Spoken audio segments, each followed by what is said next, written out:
Défaite contre Genetics. Défaite contre Vitality. Moins honteuse. Mais dans les faits, la game était pas ouf. Défaite contre Heretics. Alors, la vraie question, c'est comment tu te différencies de Rogue. Parce que d'un côté, tu as Rogue qui ne fait juste rien. Ou qui run down cette semaine. Franchement, c'était vraiment vide.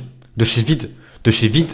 De chez vide. De l'autre, tu as Cassé, qui a des positions de game winnable. Notamment contre Vita, il y a des moments où ils sont même devant et en position de remporter la victoire. De remporter la victoire, c'est vite dit parce que je suis pas sûr qu'ils ont pris une T2. Mais de faire un achat, de faire des trucs. Mais ils les throw de manière tellement forte que c'est incompréhensible. Et ça, c'est terrible. Et leur throw, en fait, c'est qu'est-ce que tu values le moins? Comment tu values?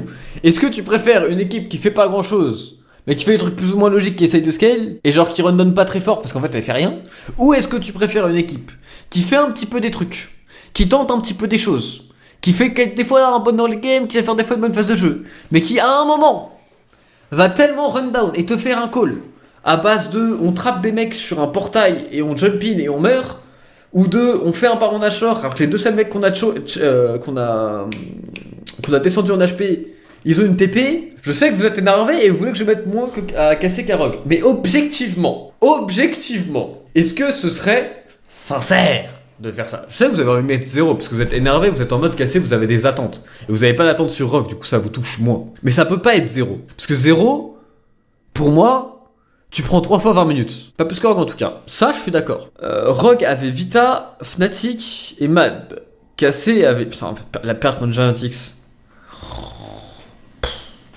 Tu perds contre Genetics. Regarde les faits et ses attentes.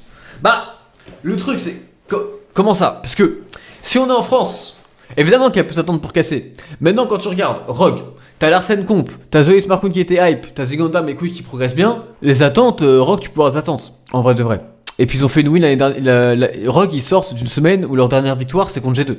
Je suis enclin à faire ça, mais mettre moins ce serait juste bête. Je suis enclin à les mettre à moins un demi-point vis-à-vis de Rogue parce qu'il y a vraiment des calls qui ne peuvent pas... Il y a des calls qui ne peuvent pas exister, genre. Mais il y a plus de bien dans Cassé que dans Rogue. Parce que Rogue ne joue pas à League of Legends. Mais Rogue, au moins, ne se rend pas de manière énorme.